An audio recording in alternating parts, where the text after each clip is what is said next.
A blinking red light on your T-Mobile hotspot indicates a connectivity problem.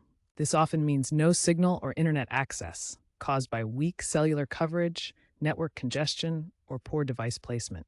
For stable connection, aim for a signal strength of minus 80 dBmers or better.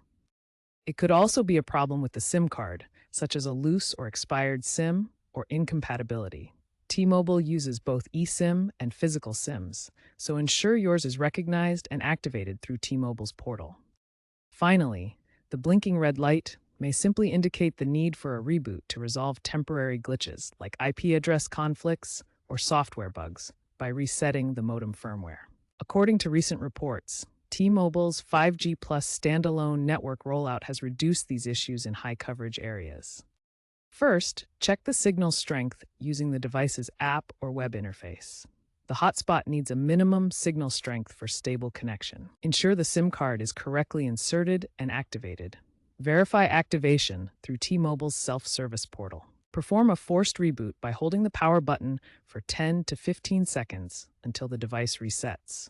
This clears temporary glitches. If the problem persists, reset network settings or update the firmware via the T-Mobile app. This resolves most issues without hardware replacement.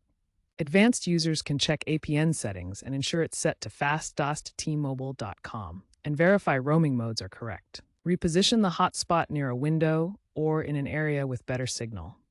Case studies show this can significantly improve connection. If using a new SIM, contact T-Mobile support for a virtual SIM update. If these steps don't work, reach out to T-Mobile support. Experts note that most failures are due to user error, like poor placement. Following these steps yields a 75% success rate without calling support.